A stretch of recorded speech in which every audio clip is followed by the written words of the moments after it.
Anneler burada günlerdir eylemde, oturma eyleminde Rojava'daki saldırılara yönelik onların eylemine de saygıyla selamlıyorum. Yanı başımızda arada bir duvar var sadece. Rojava dediğimiz yer orası.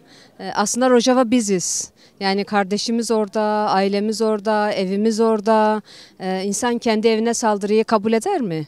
İnsan kendi kardeşine saldırıyı kabul eder mi? Kabul etmiyoruz. Rojava'ya yapılan her türlü saldırı aynı zamanda Ahmet'e de yapılmıştır, Mardin'e de yapılmıştır, bütün Kürt halkına yapılmıştır. O nedenle bu saldırıları kesinlikle kabul etmiyoruz. Aynı zamanda şunu da belirteyim, yani Rojava'daki mücadele ve direniş kültürü oradaki karanlığı aydınlatan bir meşale gibi. Kadınların öncülüğünde yürütülen bir mücadeleydi. Rojava'ya aydınlığı getirdi. Kadınların mücadelesiydi Rojava'daki mücadele. Yani biz Rojava'ya sahiplenince kadınların mücadelesine sahip çıkıyoruz. Rojava'daki mücadeleyi sahiplenmek, halkların birlikte yaşam mücadelesine sahiplenmek demek. O nedenle biz halkların birlikte yaşamının umudu ve kadın mücadelesi ve bütün dünyaya umut olan Rojava devrimini saygıyla selamlıyoruz ve bu konudaki bütün mücadelemizi sürdüreceğimizi belirtmek isterim.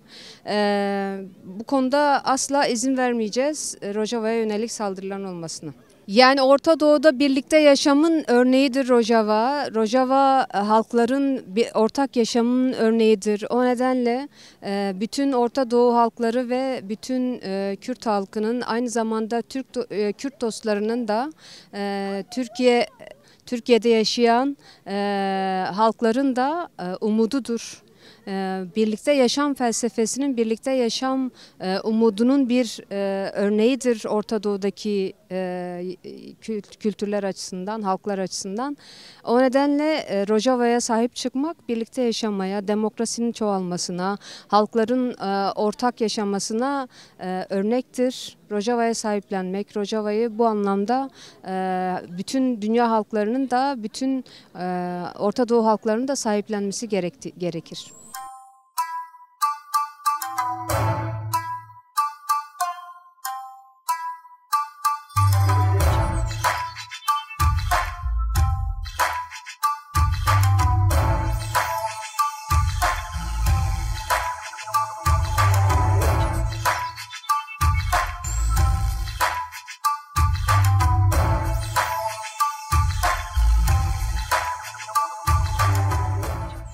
Şimdi karşımızda hemen 2 kilometre Kamışlı var.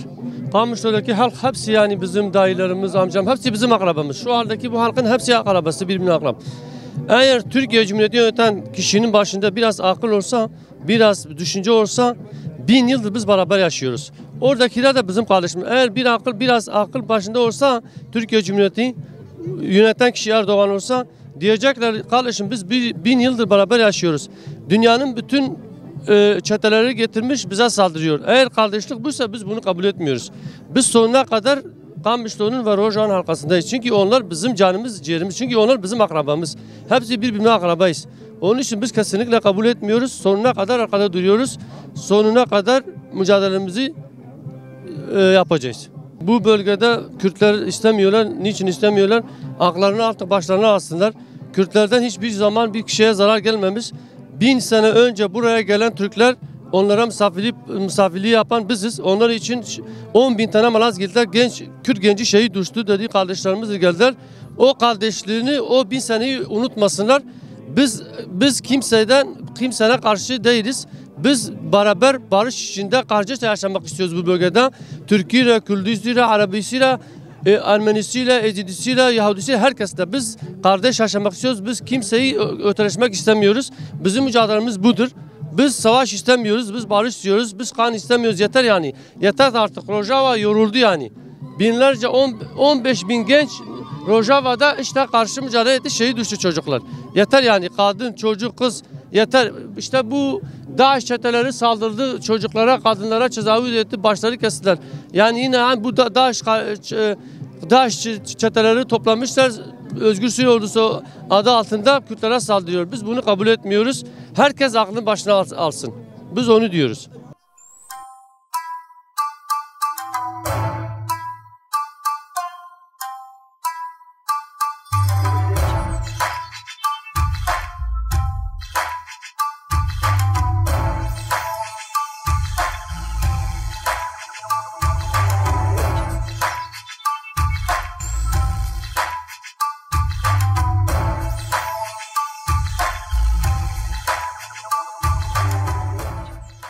Rojava bir kadın devrimidir ve kadınlar burada Rojava'ya sahip çıkıyor. Bugün Rojava varlığı Kürt halkının özellikle ayakta tutan Kürt halkı için çok önemli bir alandır. Ve bu alanlara sahip çıkmak için biz kadınlar alanlardayız ve alanlarda olmaya devam edeceğiz. Bugün Rojava'nın kurtuluşu ve bugün özellikle de Türk Devleti'nin Rojava'ya büyük bir saldırı yapmasının tek nedenlerinden biridir Rojava'nın kadın devrimi olmasıdır. Rojava'daki büyük bizim kazanımlarımızdır. Bugün kantonlarımızdır, özelliklerimizdir. Yoğun süreçte biz bunları DAEŞ'in elinden kadınlar olarak aldık ve biz buraya sahiplenmek zorundayız.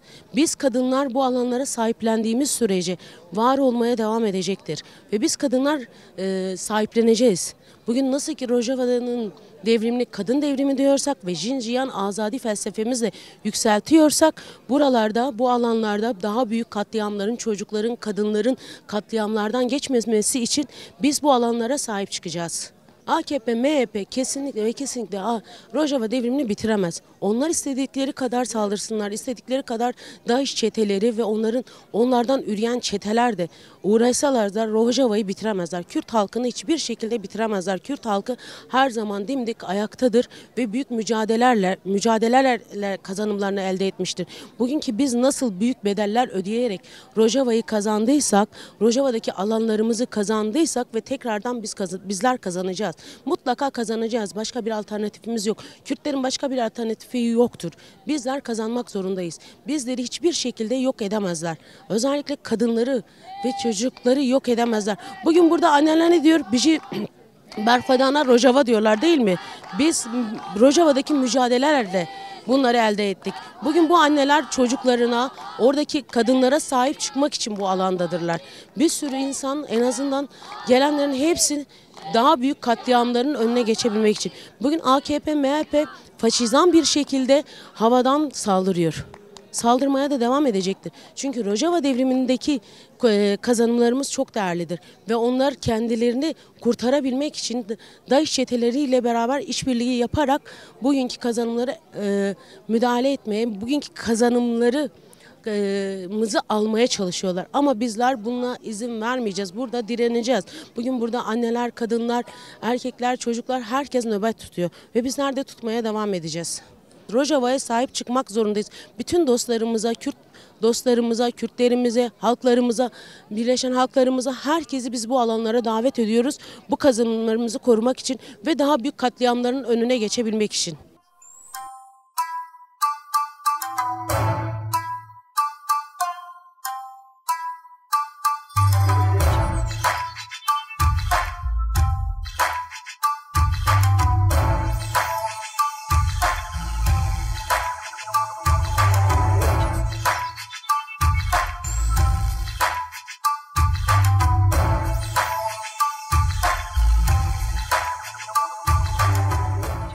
Rojava devriminin bitmesi mümkün değildir. 10 yıldan fazladır yaklaşık olarak var olan saldırılara karşı bütün teknolojiye, bütün imkanlara rağmen Rojava halkı hemen hemen çıplak eliyle mücadele ettiğini biliyoruz. Bugün DAEŞ'in türevleri olan Suriye Milli Ordusu ve benzeri örgütlerin dışarıdan finanse edilmelerine, dışarıdan organize edilmelerine, dışarıdan bütün imkanların verilmesine rağmen Rojava halkının ayakta olduğunu, Rojava halkının mücadelesine devam ettiğini bütün dünya görüyor. Kapitalist devletlerin özellikle de İsrail'i rahatlatmak, İsrail'in güvenliğini biraz daha sağlamak adına yerel, yani Orta Doğu'daki diğer devletlerle bir kısım devletle anlaştığını, bu devletlerin içerisinde İran'ın, Rusya'nın, İngiltere'nin ve benzeri devletlerin olduğunu, özellikle başta Amerika ve İsrail olduğunu hemen hemen bütün dünya biliyor. Bunun temel amacı özellikle Rojava kadın devriminin dünyaya yansımasını, dünyaya etkilerini kırmak, azaltmak adına yapıldığını görüyoruz. Buna rağmen Rojava kadın devriminin bugün bütün dünyada, yani başta Avrupa olmak üzere Hindistan, Çin ve diğer ülkelerde de bu sistemin yayılmaya başlandığını, herkesin Rojava devrimini sahiplendiğini görüyoruz. Her ne kadar devletler adına, hükümetler adına Rojava halkının aleyhinde bir çalışma varsa da aslında biz halkların gönlünün Rojava'dan yana olduğunu biliyoruz ve Kürt halkıyla birlikte mücadele mücadele ettiklerini, kalplerinin Kürt halkının yanında olduğunu biliyoruz. Bu amaçla Kürt halkı da bütün imkanlarını seferber ederek Rojava'daki halkın yanında olduğunu, hem Avrupa'daki Kürt halkının hem de dört parça Kürdistan'ın Rojava halkının yanında olduğunu biliyor ve bu mücadelede başarıya ulaşacağını hepimiz biliyoruz. Bu inançtayız, bu umuttayız.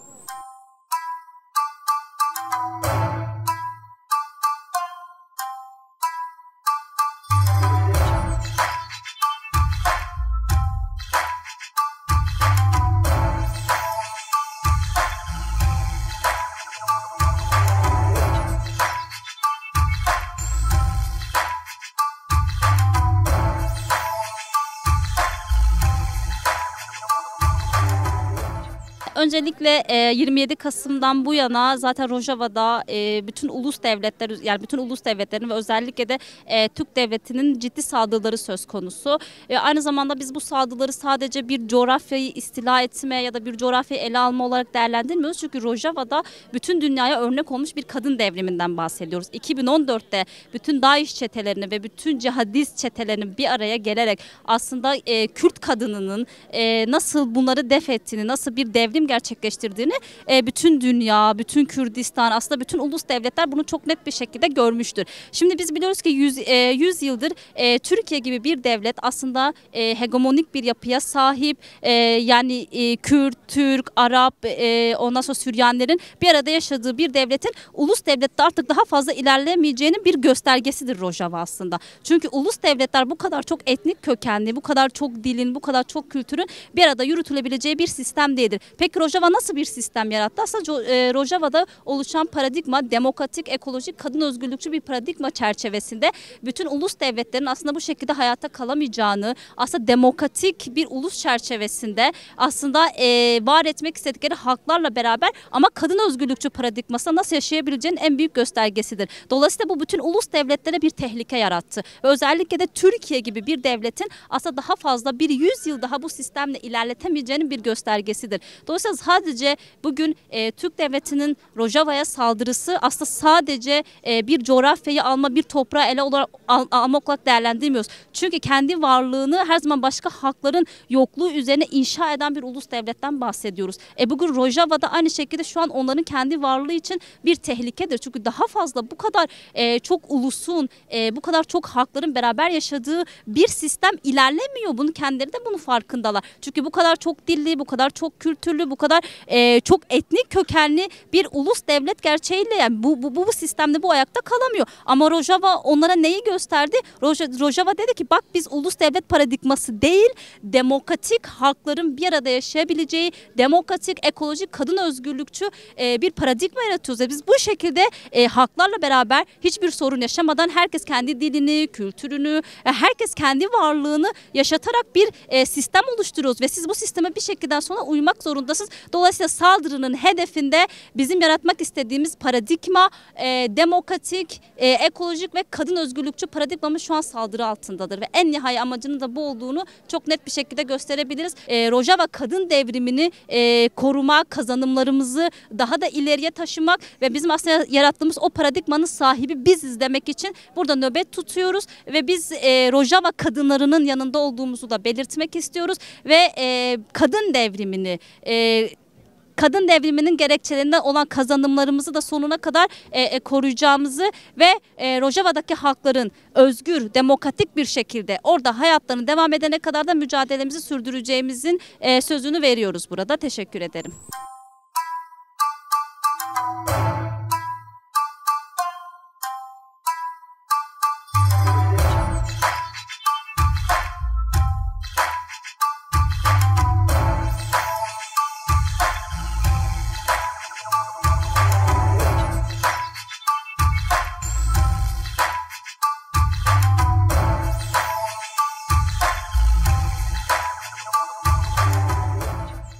Bu saldırılara karşı biliyorsunuz 2014'ten beri Türkiye'nin çetelerle birlikte ta Kobani sürecinden bugüne kadar bu Rojava'nın üzerinde savaşı devam ediyor. Yani kesintisiz bir saldırı halen de devam ediyor. Bugün de Rojava'daki kazanımlarını yok etmek için, bartaraf etmek için elinden geleni yapıyor.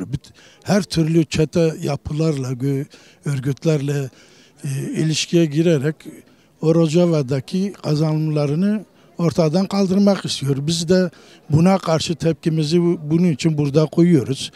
Burada Rojava'nın kazanımlarını kanımızın son damlasına kadar burada savunacağız. Rojava'daki saldırılar sürdüğü müddetçe biz de burada direneceğiz. Gerekirse canımızı ortaya koyarız, gideriz orada savaşırız. O kazanımlarının yok edilmesine müsaade etmeyeceğiz. Rojava devrimini gerçekleştirilen bütün Kürt halkına sesleniyorum.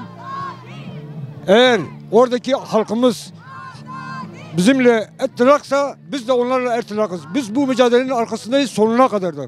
Rojava devriminin saldırılarına karşı biz burada mücadele ediyoruz. Onlarla birlikte olduğumuzu herkes bilsinler. Bütün dünya var ya sesleniyoruz. Bugün Kürdistan'ın 4 parçası biz diyoruz ama biz yanılıyoruz. Aslında tek parçayız. Bunu herkes de bilsin. Biz Rojava devriminin için buradayız. Mücadelemizi her alanda geliştireceğiz. Bütün gençlerimizi, bütün halkımızı buraya davet ediyoruz. Rojava ile bizim aramızdaki sınır, biz zaten hiçbir zaman bunu kabul etmedik ve kabul etmiyoruz. Çünkü Rojava'daki insanlar bizim insanlarımızdır, bizim halkımızdır.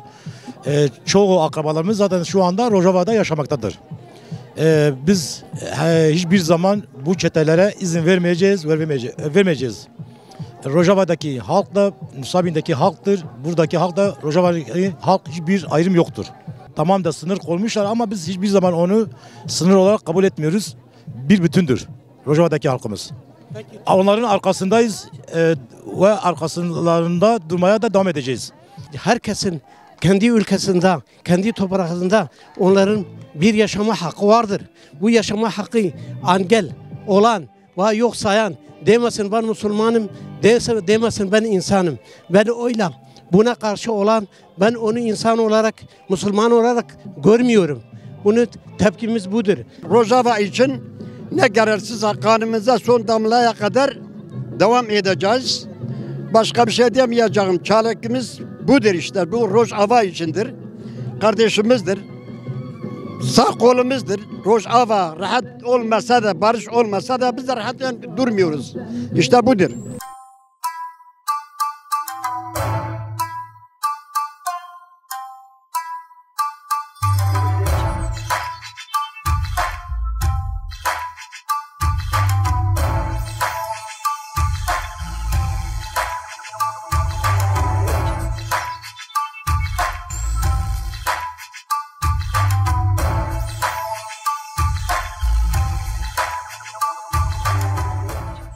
Tam Rojava sınırında, Rojava'ya yakın, Rojava halkının yanında olduğumuzu, sonuç ne olursa olsun yanlarında olacağımızı ve asla geri atmayacağımızı mesajını vermek istiyoruz burada. Bu oturmamızın 3. gününde Rojava'daki yoldaşlarımız da bizi duymuş olmalılar ki onlar da sınıra gelmişlerdi. Elbette ki burada bizim onlara vereceğimiz destek onlara daha çok moral motive olur. Bizim için de aynı şekilde. Yani sistem ne kadar 4 duvar da örse, ne kadar tel duvar da örse, yani 4 parça Kürdistan'da bir bütündür. Yani duvarlar bizi ayrı tutacak diye bir durum yok asla. Ve sonuç ne olursa olsun, bedeli ne olursa olsun buradayız. Biliyorsunuz Rojava'da bir kadın devrimi gerçekleştirmekte ve büyük bir saldırı var aynı zamanda kadın kazanımlarına, kadın yoldaşlarımıza dahil. Orada kadınlar katlediliyor, çocuklar katlediliyor, sivil halk katlediliyor. Elbette ki biz buna göz yummayacağız ve seyirci de kalmayacağız ve halkımızın yanında olacağız. Bütün halklar birleşmeli, bütün halklar Rojava halkının yanında olmalı. Yani sadece mesela Rojava değil, eğer Rojava'da orada bir devrim gerçekleşiyor, bir katliam gerçekleşiyor ve bir kadın devrimi gerçekleşiyorsa diğer halkların da seyirci kalmaması gerekiyor ve kalmıyorlar da aynı zamanda. Çünkü orada eğer bir statü elde edilirse ki statü elde etmek çok yakın. Gerçekten bu yani diyebiliriz ki Türk devleti de bunun bilincinde. Onun için var gücüyle de saldırı yapmaya çalışıyor. İşte Rojava'ya girmeye, Minbiç'e saldırmaya, Kobane'ye saldırmaya ve kadın kazanımları orada yok etmeye dönülük saldırıları var. Elbette bunun bilincindeyiz. Oradaki serhildanların sonuca ulaşması elbette ki bütün halklar için geçerlidir. Biz de bunun farkındayız. Bugün bir varlık yokluk meselesidir. Hiçbir dönem bu kadar güçlü olmamıştık her anlamda ve biz güçlüyüz. Hiçbir zaman da geri atmayacağız. Bu böyle bilinsin. Halkımızın yanındayız.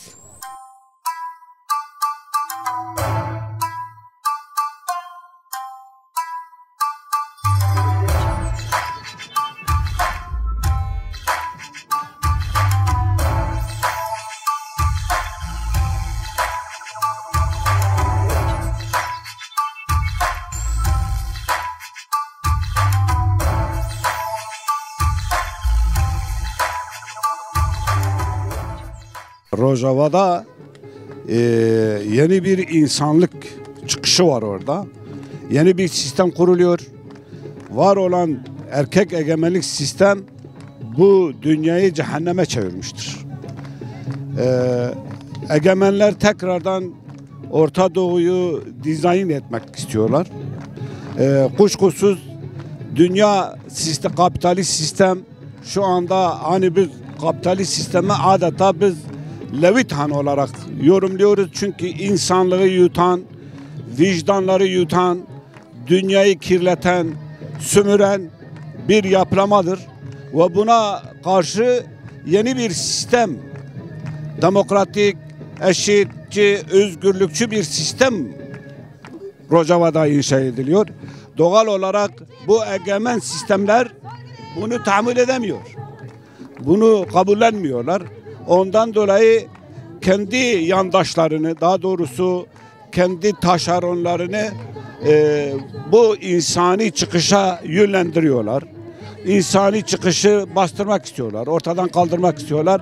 Ama münafile artık bu ideoloji, bu felsefe tüm dünyaya yayılmıştır. Ve biz demokratik ulus sistemine dayanarak yeni bir sistemi mutlaka kuracağız. Mutlaka ama mutlaka inşa edeceğiz. Oradaki devrim kadın öncülüğünde gerçekleşen devrimdir. Bu demokratik, eşitlikçi, özgürlükçü tüm hakların kendi kimlikleriyle, kendi kültürleriyle, kendi renkleriyle ortak yaşamı esas alan bir sistemdir. Doğal olarak bu egemen sistemin hesaplarına gelmiyor. Örgütlü bir halkın, kendini savunan bir halkın egemen sistemlerin hesabına gelmediği aşikardır. Ondan dolayı kendi yandaşlarını, taşeronlarını o sisteme yönlendiriyorlar. Kuşkusuz biz buna karşı mutlaka ama mutlaka karşı çıkmamız gerekir.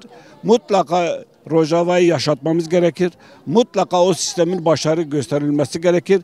Ben tüm Kürt halkını ve tüm yurtseverim, özgürlükten, eşitlikten, demokrasiden yanayım. Tüm insanlığı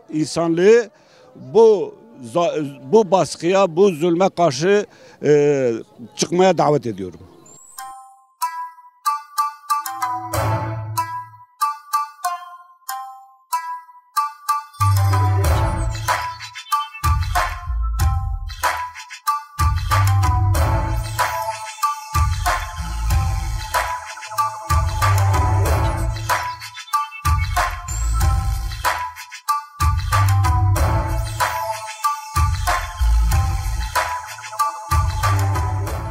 Amacımız halkların kardeşliği, iyi bir yaşam.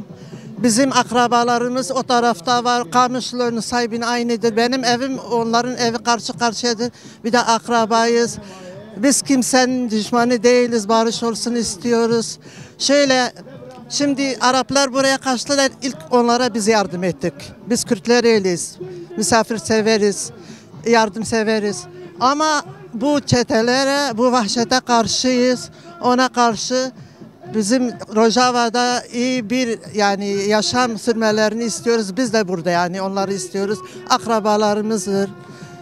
Yani hepimiz biriz. Biz kimseye karşı burada değiliz. Sadece onları haklarını savunuyoruz. Yani barış istiyoruz. Orada da rahat etsinler, biz de rahat edelim. Türkler, Araplar, Kürtler herkes rahat etsin. Biz sevindik orada bir şeyler olduğuna, o yönetimin gittiğine. Biz de sevindik yani ona sevindik. Ama şimdi ona sevindik de bizim akrabalarımız vahşete kurban gitsinler istemiyoruz. Biz onlar için ölürüz de. Her şey yaparız. Biz kimseye karşı burada değiliz. Haklarımızı savunmak için, onların haklarını Rojava'nın haklarını savunmak için. Onun için barış istiyoruz. Kötülük istemiyoruz. Biz de anneyiz. Yani her yerde barış olsun. Kimseye karşı değiliz. Ama zulme karşıyız.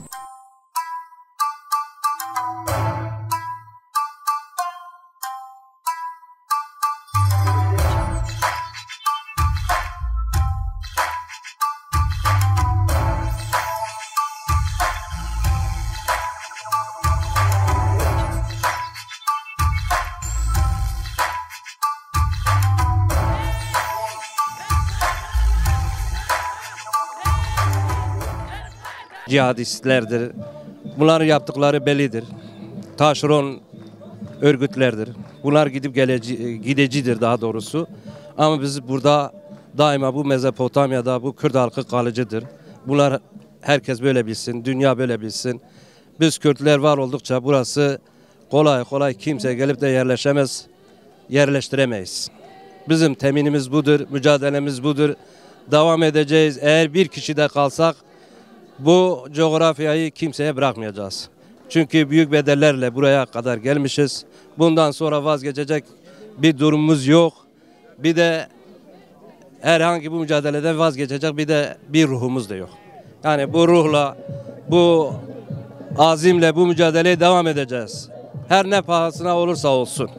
Bugüne kadar nasıl mücadele etmişsek görüyoruz. Yani 50 yıllık bir mücadele vardır. Bunu görüyoruz. Ne top, ne tank, ne uçak, her şey kullandılar. Kimyasal maddeler kullandılar. Kürt halkı bitmez. Nerede olursa olsun. Bu Rojava'da olur, Rojalat'ta olur, Başur'da olur, Bakur'da olur. Fark etmez. Her yerde mücadele edeceğiz. Bugüne kadar nasıl mücadele etmişsek değerlerimize, halkımıza sahip çıkacağız. Mücadelemizi devam edeceğiz. Bunu herkes böyle bilsin. Her zaman daima yani tarihte Kürtlerin istediği bir kardeşlik, barış ortamı her zaman dillerimizdedir. Daima yani eşit şekilde yaşamak, bunu istiyoruz, bunu temin ediyoruz. Bugün yapılan baskılar biliyoruz bu çeteler SMO'dur.